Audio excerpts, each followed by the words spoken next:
still people are not aware of the situation in Sudan, especially in the health from health perspectives. And today we are kind of honored and to have distinguished speakers and panelists from the Federal Minister of Health, from the UNDP, from the SMSB. So we're going to have the Dr. Abda Hakim. She is a doctor by background, medical doctor, graduated from University of Khartoum, working in Sudan and out Sudan, different health system. She did master in public health, University Health Science and Technology in Sudan, and she did another master in public health in Malaysia. She worked with the Public Health Institute as a coordinator on leadership training programs. From August 2013 to 2020, she joined the Minister of Health in the Health Policy Directorate within the General Directorate and Planning and Policy in the Federal Minister of Health. And from 2021, she is holding the post of Director General of the Director of Planning and Policy. Also, she was leading a lot of kind of projects and capacity building of Federal Minister of Health and of cadres across the minister. Beside her leading many policy dialogues in the state level, she helped to putting many complicated health issues in the agenda of the governors and decision makers at the state level. Furthermore, she is leading the supervising capacity building programs for localities and health cadres, all the states. The program started 2 years before the war is still going. So thank you so much, Dr. Abdo, for joining us today. We have as well Dr. Luca Libasi, holds a doctoral degree from the degree in medicine from Milan University, Italy, and postgraduate degrees in health management from Auckland University and in public health from Otago University, New Zealand. In his career, he worked extensively in regulatory policy, health financing, and program implementation, both national, international, and global level for different governmental and international development institutions, as well as NGOs and research institutes. He has strengthened health systems and improved access to diagnostic and treatment work in the New Zealand Medicine Agency, the National Emergency Response Council in Swaziland, and the Global Funds to fight AIDS, TB, and malaria. In 2014-2018, he was in the IAEA Vienna and has been Director General of Italian Medicine Agency from 2018-2019. Dr. Luca has joined the UNDP country office in Sudan in 2022 as a health strategy advisor and is currently the head of the health, energy, environmental pillar in Sudan. So thank you so much, Luca, and great to have you with us today.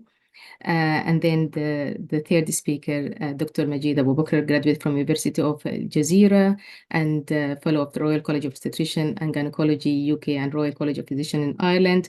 Dr. Majid completed his obstetric and gynecology training in Ireland and joined the Faculty of Medicine at University of Khartoum back in Sudan 2005, and as assistant professor and consultant obstetric and gynecology at Soba University Hospital, and subsequently as an associate professor and deputy general manager, director of SOBA Training and Examination Center. And in 2018, he is back to Ireland. And Dr. Majid is a consultant of obstetric and gynecology and ambulatory gynecology at Wexford General Hospital in Ireland, and he's the chair of the Sudanese Medical Specialization Board faculty in Ireland as well. So thank you so much for all the speakers who are really kind of give us generously their time despite the difficult time everyone have and the busy schedule. So thank you so much for your for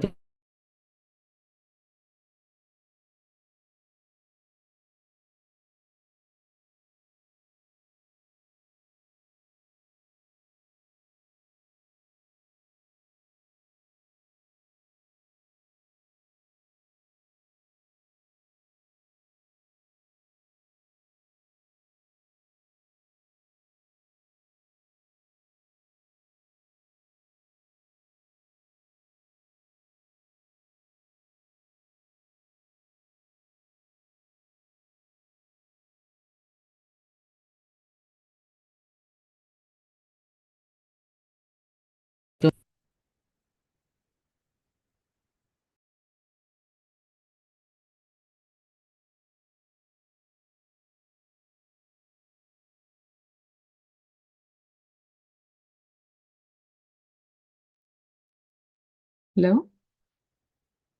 Can you hear me? I couldn't this connection happened just a few minutes, 2-3 minutes ago. Have you been speaking to me? Thank you so much, Dr. Abda. It seems there was technical issues. No, nobody immune. No way we are. Thank you so much. I hope it's sorted now. So maybe we start with Dr. Abda. We just starting, Dr. Abda. I hope you are hearing us properly. And just maybe, despite, as we said, the long time that since the conflict started in Sudan, but still people are not aware of the current situation. What is going on in terms of health, from health system perspectives, the impact of the conflict on the health system? Okay. Thank you very much for having me to this important webinar. Actually, I feel very happy when I find our diaspora people outside Sudan trying to draw attention of their colleagues in different countries and the international organizations and partners and stakeholders of public health to about what's going on in Sudan. The war is really ongoing now for almost 1 year and a half, actually, and still going on. I don't want to talk politically, but the thing is, it's going from state to another. Like 1 month ago, they invaded Sinnar state, which was one of the stable states in Sudan.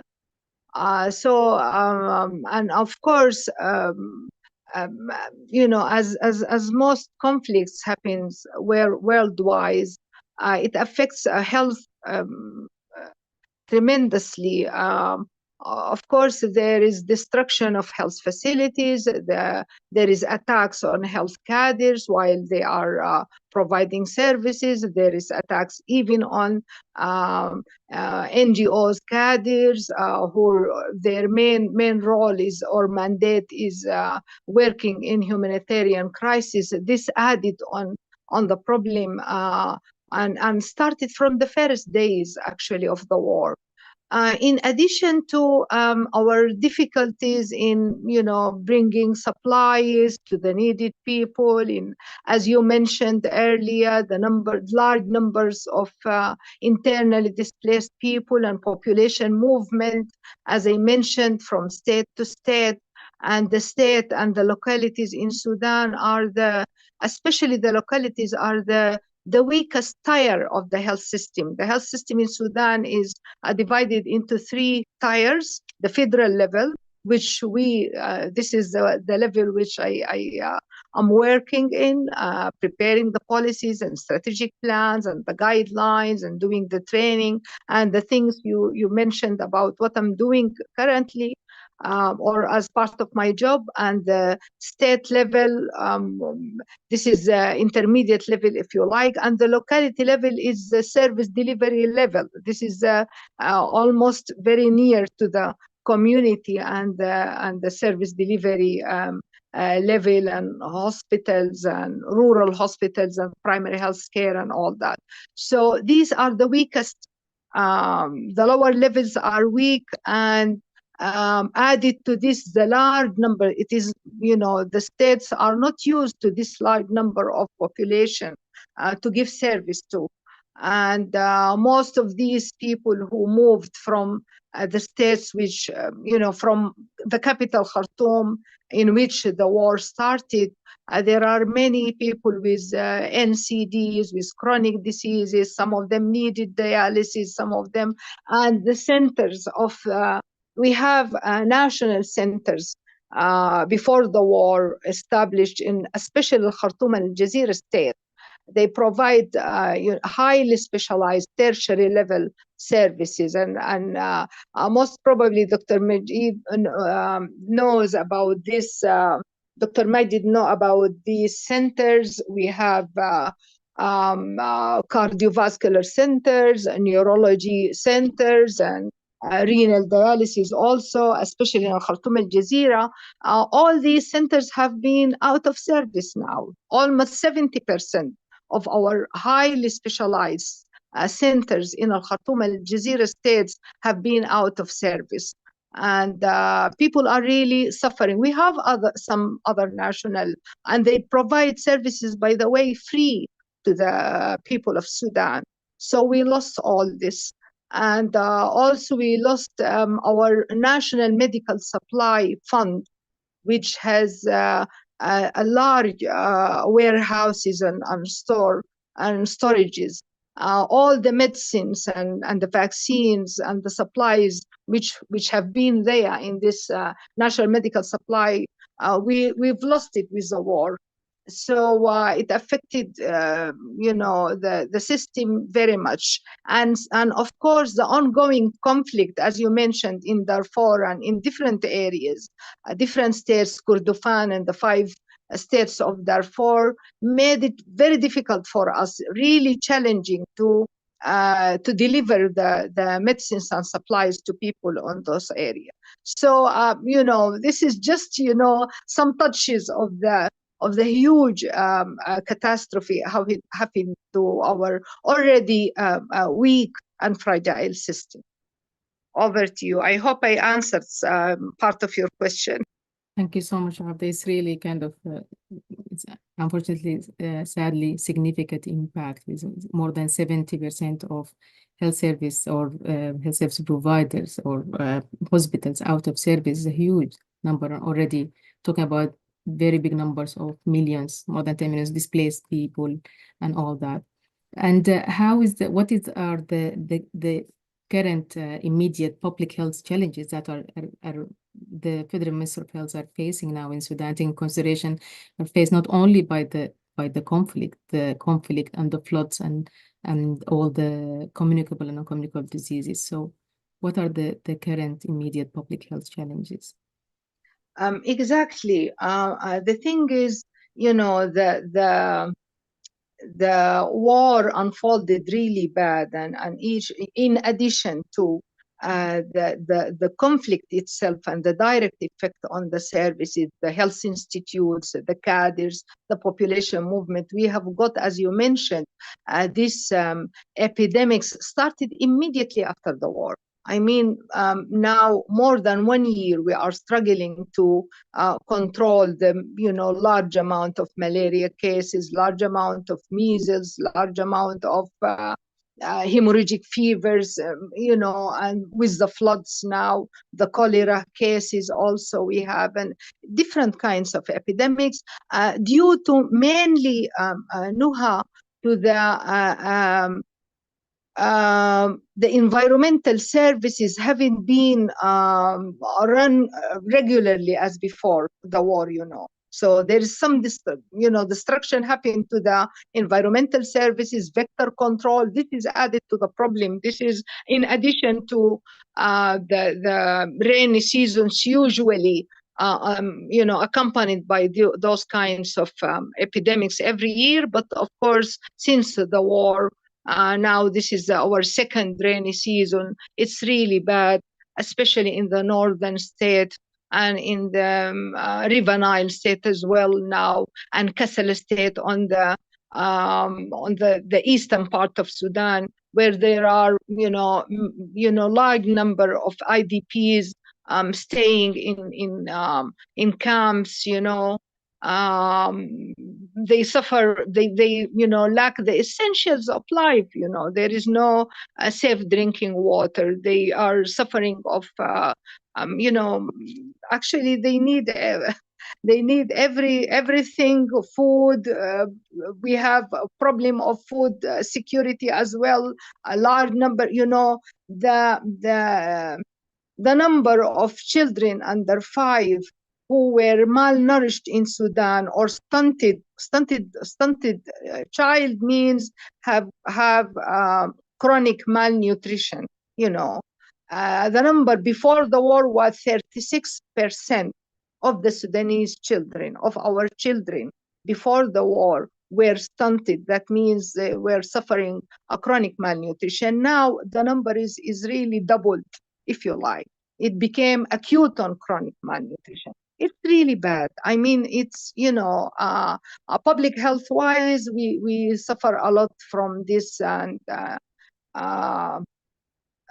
as you mentioned, the rainy season and the epidemics as well, in addition to the everyday challenge of trying to provide the humanitarian benefit package, the essential packages for the people who needed them in different states. Over to you.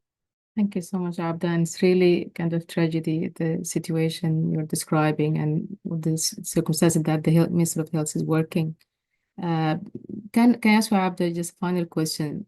What kind of recommendation you provide for international organizations to help you in such situation or this very challenging circumstances? The main recommendation is that we they are giving really substantial support to Sudan, although it is much below than the need of the people of the Sudan, of course, and much below the things have been agreed in the humanitarian plan, which has been developed before the war. But still, what I recommend is that they try to concentrate on strengthening the system itself, not to create parallel systems, especially for supply delivery, for example. And I mean, I always say this, we needed our national medical supply fund to run again appropriately like before the war. We have very good trained cadres in different states. We have now tried to build storages in the stable states. Of course, we lost many of our drugs and cars, which deliver the supplies and drugs to the last mile in all Sudan, all the states of the Sudan. But still, I hope that the partners or donors do not create parallel system. This will weaken our system more. We needed our system to be more resilient, and we showed some resilience, amazingly, despite all these challenges, because we have got really well-trained cadres in all the states. Our federal level cadres distributed all over the place. We have specialists also moved with the people to different states. We have got some specialties wasn't there in some of the states, like River Nile and like White Nile, for example, because the presence of the specialist and they, the main strength of our system is the human resources for health. Our health cadres, they showed really support, big support. You cannot imagine. From the first days of the war in the Khartoum and before even invasion of Al Jazeera, those people, they work voluntarily without payment, and they each cadre went just to the very nearby health center or whatever facilities around and start providing services. So as I mentioned, some of them started to do some surgeries which haven't been in some of the states. They tried to help people as much as possible. So I wanted if possible, the partners to try to create the environment for those people to continue or to have the right environment to try to provide services and help the people. Thank you. So much. Thank you so much, Abda. I really appreciate this. And this will lead us maybe nicely to the next speaker, Dr. Luca. And maybe before we start on the impact of conflict on the UNDP, can we ask just elaborate more on the role of UNDP in supporting the strengthening of the health system in Sudan? Well, thank you, Nuha. And Thank you for the opportunity to join this webinar. I think I praise the fact that this is also an effort to advocate for Sudan, and not only for Sudan, but for the people who are suffering and are experiencing huge need.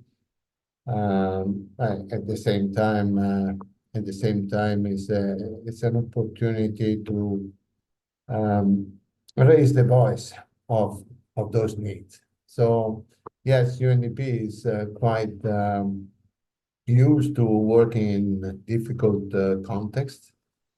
But this type of context, I would agree with what was said before by Dr. Abdal, that has unfortunately catastrophic dimensions, proportions.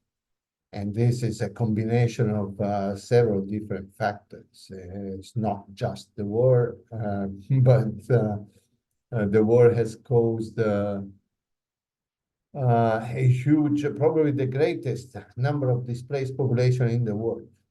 And certain localities or certain towns, other cities in Sudan, have seen their population growing exponentially, not just doubling or tripling. It's like in doubling.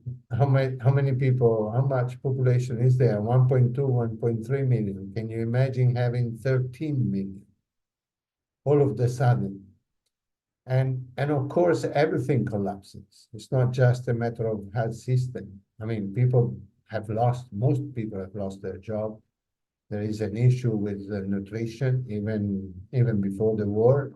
But then if people don't have jobs and they don't have salaries, and the inflation is skyrocketing and everything costs a lots more, then everything is a vicious circle.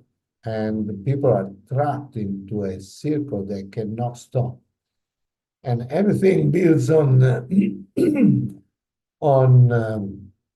on these things happening, starting from the war, the displaced population, and then the lack of resources. And the lack of resources also is affecting all the partners. And first of all, the Federal Ministry of Health, of course. And I praise as well the extremely significant level of resilience that the health system, especially from an HR perspective, has been able to demonstrate in Sudan. So I was saying UNDP is sort of used to work in difficult contexts, but this is quite unique. So it's also very challenging for all of us. And our role is basically mainly revolving around enhancing access, quality, and equity in healthcare, ensuring that the most vulnerable populations receive the care that they need. And we have a particular focus for HIV and TB, being UNDP in Sudan, the principal recipient of the Global Fund grant for HIV and TB. But as we will see, we are not limiting, of course, to that. We have built in our own genes and in our own name, the development program, the approach of building systems and structures, national systems and structures, reinforcing those systems and trying to make them stronger and more resilient, if possible. So this is our focus. I know that these are nice words. What we can achieve in Sudan, we will see, is probably a tiny fraction of what is needed. And this is basically mainly given or due to the inadequate funding that Sudan is receiving to face the multiple crises that we are experiencing. So, as I said, that we focus on strengthening capacities of national system to deliver mainly primary healthcare services. We focus a lot at primary healthcare level. And we also have a particular focus in reinforcing the national supply chain management system with good storage and distribution practices for health products. Now, it has to be recognized that the National Medical Supply Funds and MSF in Sudan, before the war, had excellent structures and systems. Really more than what you would expect. I mean, they are really very close to using best practice, international best practice in many aspects. Of course, there is always room for improvement. Of course, there are, especially when you go down to the last mile distribution. This was our challenge before the war. Now, as it was mentioned before, the first important crisis experienced by the war was the loss and looting of the main central warehouse in Khartoum, where only UNDP, and I'm talking only UNDP because each UN agency and many health partners were storing health products in that central warehouse. So only UNDP lost 5 million worth of stock from one day to another. And this is already a huge impact into the health system and its capacity to continue securing treatment around the country. So the challenges we faced, I can summarize it quickly. First of all, in terms of financial resources. And I personally remember, I'm still thankful, very thankful to my team, because we started working on the first contingency plan to replan our activities and negotiate with existing donors how we would restructure those activities and use the available resources. We started this process while we were still under the bombs in Khartoum. So it was a real challenge, but we were lucky that we never lost internet connection for a significant time. Yes, there were power cuts, but mostly we were able to communicate. At least we were able to reprogram and have the contingency plan finally, first of all, finalized only days after the start of the work, and then approved by the main donor, the Global Fund to fight AIDS, TB, and malaria within 1 month of the start of the war.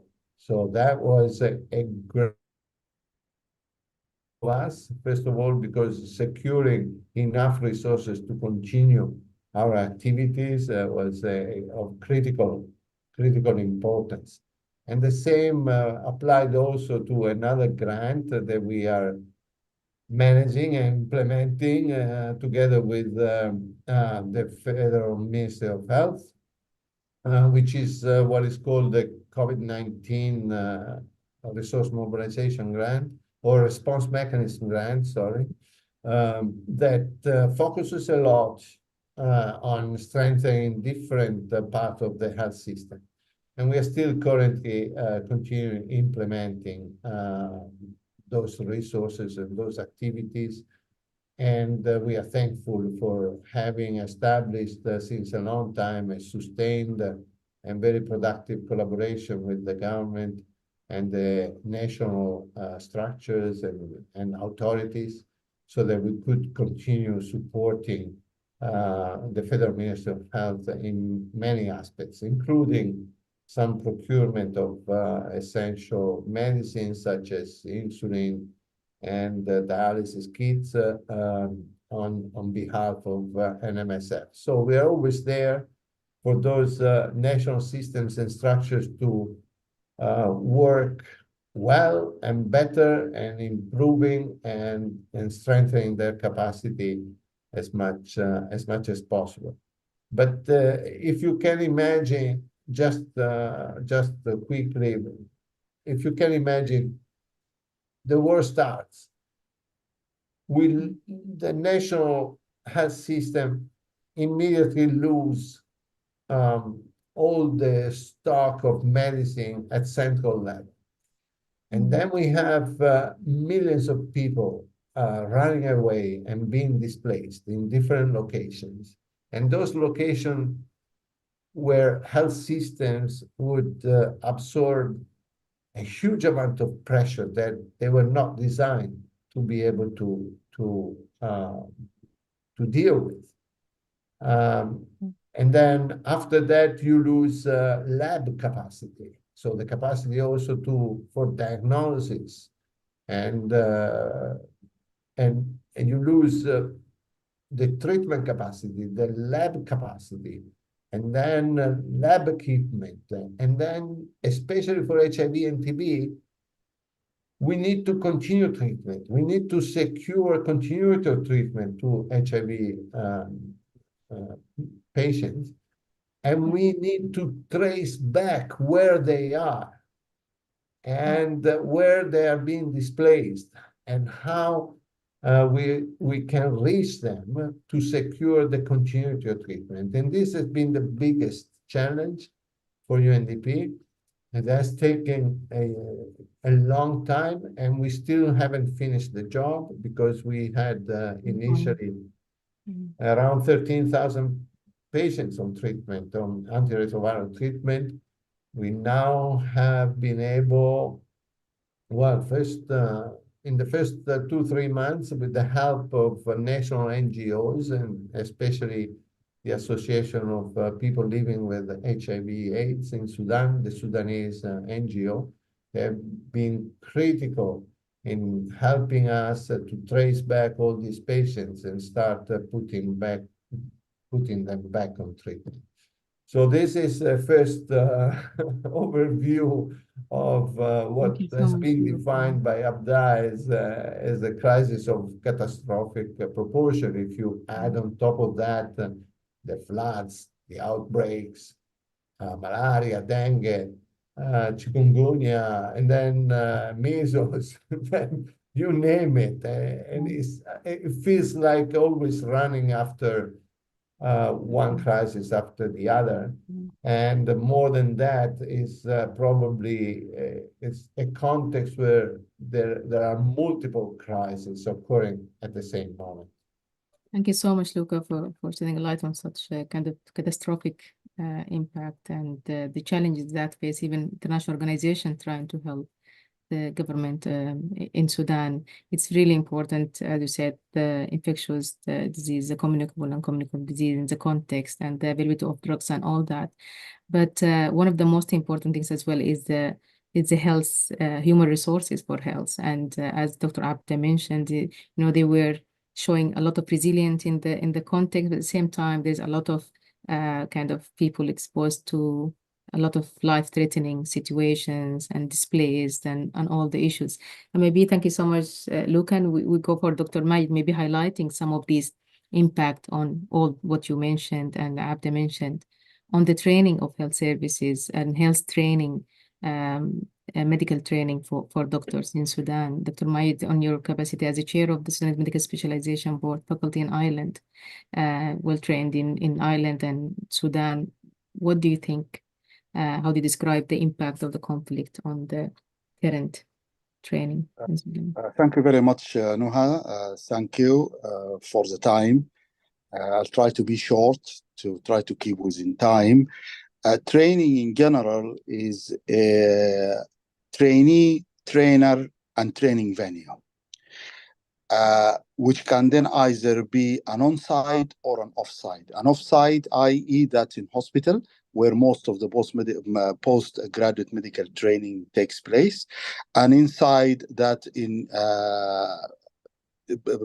Sudan Medical Board building, which will include lectures, tutorials, skill lab, simulators, meeting, small group discussion, data, research material, and extra. And let's not forget a big part of the service provision is actually provided by the trainees who are part of the whole training program. As all you know, the hierarchy within the training system in Sudan is with interns, and then they move into rotation. So there is the bulk of that service provided within the training program, which obviously, from what we heard earlier on from Luca and from Abda, that has been compromised. One can comfortably say 70% of the hospitals are out of service, especially those are in the conflict zone, and all the service provision, which indirectly we're talking about the training, has mobilized to the safe zone. Having said so, that doesn't mean the population who are living on those spaces, all of them have mobilized to those safe zones. So there are still people who are living there within the conflict zone without any provision of health service and training as well. The bottom line of all of this, to provide it, you need safety, you need security, you need retention of staff. And this cannot happen unless the basic foundation of safety and security is provided. Yes, training has been compromised for the last year and a half in Sudan through the Sudan Medical Specialization Board. They are trying their best to mobilize trainees to other safe zones. They're trying their best to mobilize their buildings, their data, their infrastructure to other cities, but it's still not what we used to or what expected from a standard and quality from a training point of view. So training is compromised, and this will definitely have an impact down the line in the future. Thank you, Noha.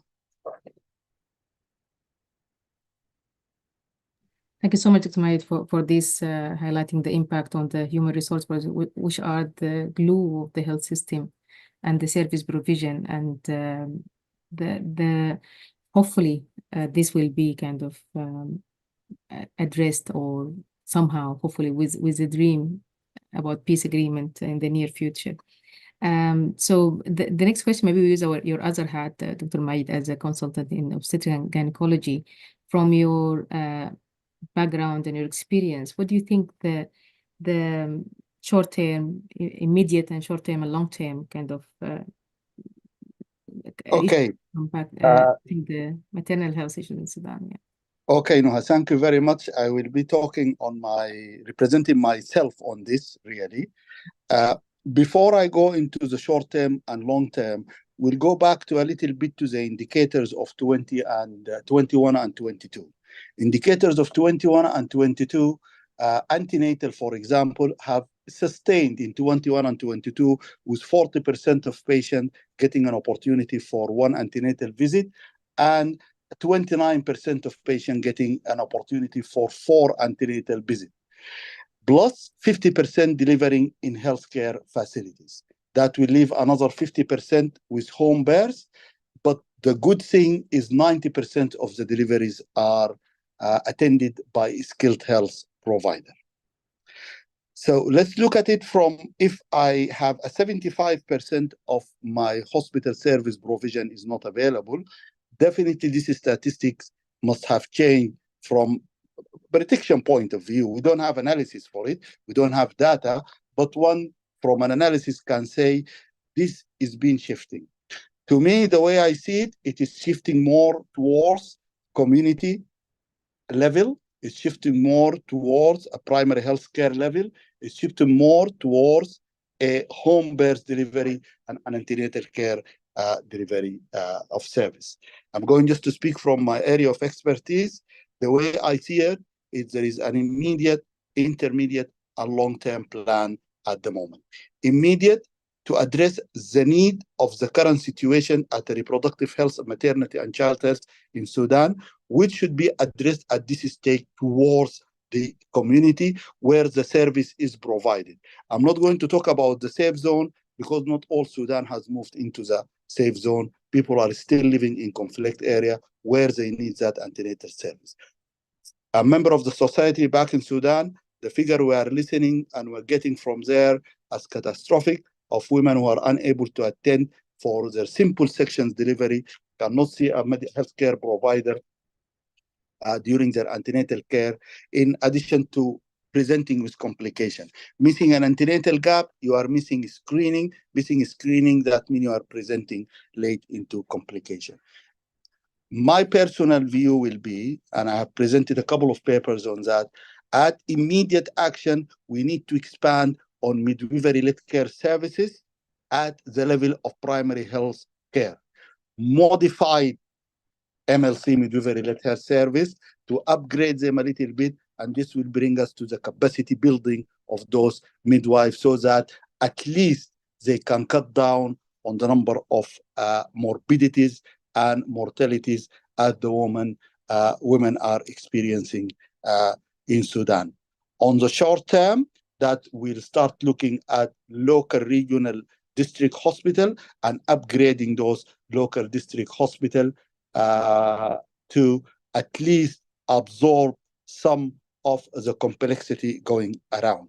And of course, we know to do that, any sort of a service development, that will require three important elements, which are infrastructure, equipment, and manpower. 1 and 2 are the easy part, 3 is the difficult part. So immediately you should start planning on the capacity building and the manpower until you get ready to move into step 2. Step 3, that will be a rehabilitation, inshallah, after the end of the war, and that will be a different story we can talk about. Unfortunately, with all sadness, I can say women health in Sudan at the moment is at a catastrophic level, and I feel very sorry and I feel very bad about that. After reaching a good statistical numbers in 21 and 22, not the ideal, but compared to previously, definitely in a different position. 2023 statistics, maternal mortality of 296, which came way down from 2006 to 5, which I will not be surprised if we just had a screening onto that. We are back to square one of the 2000 of 6 to 5, which is something shameful that one should not accept in nowadays. Thank you. Thank you so much, Majid, for highlighting this as an example of how the conflict affecting one of the biggest health areas like maternal health and women health and child health. And from what Luca presented on the impact on HIV and TB patients is one of the biggest infectious disease, malaria, and how the conflict impact the service and provision of medication and access to these, even if there is free drugs, but even how to get it and the loss of this huge amount of available drugs for those who really need. And from what Abda said on the impact of the conflict on the policy on all levels of the Ministry of Health kind of provision of services. So it's really kind of clear, hopefully, from what you explain, the impact of conflict on the health service provision in Sudan and how it impact people. We have few questions from the people. So we have one of the speakers, one of the audience, asking about what are the priorities for Minister of Health currently, and how the Minister of Health is planning to use the human resources to combat ongoing challenges, because there is many fresh graduate and they can be helpful in many ways. So Dr. Abda, I don't know if you, yeah. Okay, thank you for the question. We have 5 main priorities. The first one is provision of medicines and supplies to the people who need them, to provide as much as possible the minimum package of maternal and child health, and also to address the epidemics surrounding the people of Sudan from everywhere.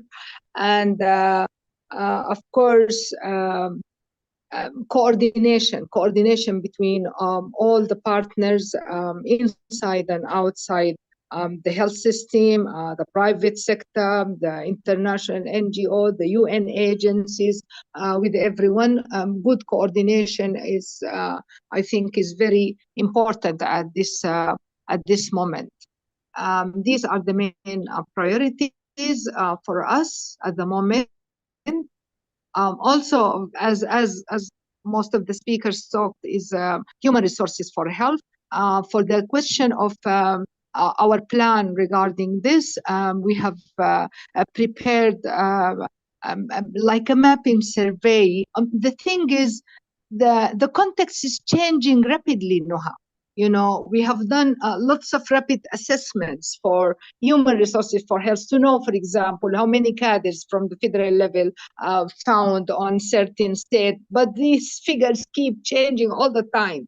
And to do the rapid test itself is also very difficult to convince partners to support us in doing this. But we've done a recent rapid survey. Maybe the results will be published or very near in the very near future. And we are planning, we're having a very good plan, supported also by a global fund, about a community health worker. As Dr. Majid said, we need to provide services in the community itself. I mean, not only midwives, but we need, there are huge amount of potential community workers, because lots of newly graduated youth, boys and girls, and those who are in the universities, but because the education also interrupted in this 1.5 years, those people are found on the community. They showed like ability to support the health system and provide service. Even the first days, those people, the resistance committees, the use of the resistance committees used to distribute the medicines to the people in the community and to bring them from, a little bit far areas, from the pharmacies, from everywhere to distribute within the communities itself. So I think, and we are developing now strategy for providing services at the community level, starting from the community level, trying to use all these potentials of health cadres, because now we need those cadres more than the highly specialized cadres in the system. I hope I answered your question. Thank you so much, Abda, for answering the question and highlighting shedding a light on the community health workers, which was a question from one of the audience. You already answered that on the importance of community health workers and how you accommodate them in your strategy to address the challenging situations. Another questions we have talking about the issues we have in Al Fashir and accessing to the medicine, accessing to the services and all that. The case in many parts in Sudan, unfortunately. Talk about advocacy at the highest levels for the unimpeded access to humanitarian aid and protection of health facilities and their staff. And this is needed, which is a comment from one of the audience. Maybe, Luca, what do you think about the role of people in supporting the initiatives that all the stakeholders are doing, and how we could work to improve the advocacy for improving situation in Sudan? Yes, I mean that's a good question, very good question. Actually, promoting advocacy, the first that comes to mind is to be open and talk as much as you can to anybody, and anybody that is that you are connected to, and keeping the voice of Sudanese people and the Sudanese situation alive. And this is what we should do, and what I think all of us should attempt doing within our networks, and in any opportunity that comes up. And we as a UN, we try to do that. We raise the issue in all fora, all possible fora. But that's clearly not enough. And I think we really need the pressure coming from the bottom up, from people, common people everywhere, that, conflicts are probably the worst that human being can experience. And this is because you end up ending into a vicious circle where everything goes worse and worse day by day, and it's very difficult to counter. I mean, it would be nice and easy for me to say also all the good things that we are also trying to do, and we are also achieving. But as it was said at the beginning of this webinar, the need is so huge, and the resources we have available, both in terms of human and financial resources available, are definitely far from being adequate to provide a meaningful impact to what the Sudanese people are experiencing.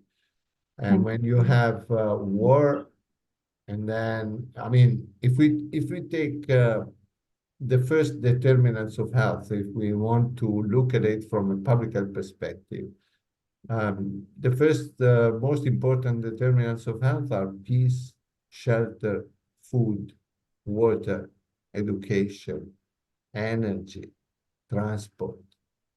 How many of these have not been affected in a significant way in Sudan? So it's not only having medicines and health facilities functioning, but it's also being able to prevent crises, prevent cholera outbreaks, prevent having infrastructure that can still provide to communities the essential, and to avoid having a bigger and more important health crisis later on. So, and this is where we are trying also to focus as a UNDP outside the health sector in particular. We are also supporting the provision of clean water. We have just launched yesterday new solar water pumps are providing clean water in Kassala with the capacity that is double what it was before. So this type of intervention, they are all nice to be heard, but it would be short-sighted if we focus on only the good things. Yes, they are there, but they are providing a minimal impact compared to the need that is out there. So yes, I would invite anyone to talk as much as possible in any opportunities they have. Thank you so much. Thank you so much, Luca. And this is good. Now we move to Fiona. I want to talk about advocacy. Fiona Kanche will talk to us on behalf of the Irish Society of Specialists in Public Health Medicine. And Fiona, are you with us?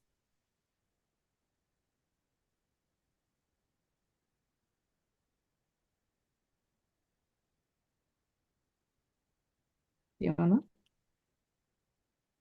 You're on mute if you can hear us.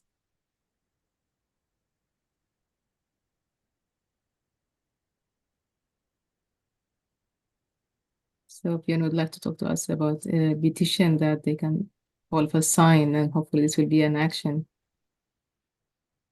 There is a petition already on the chat. I hope all the audience will access it on behalf. Fiona was going to talk to us about on behalf of the Irish Society of Specialists in Public Health Medicine, this open letter about Sudan, support Sudan. It seems we have technical issues, probably.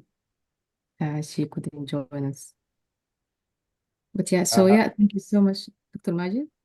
Until Fiona joined us, I just want to add 3 or 4 points to what Luca has mentioned. Advocacy, it goes without saying. There is no doubt about that. Capacity building. Capacity building is 2 for the price of 1.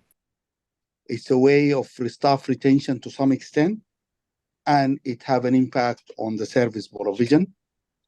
Logistic to provide service And when I say logistic, it's everything from infrastructure, transport, communication, equipment, shelter, food, water supply, you name it.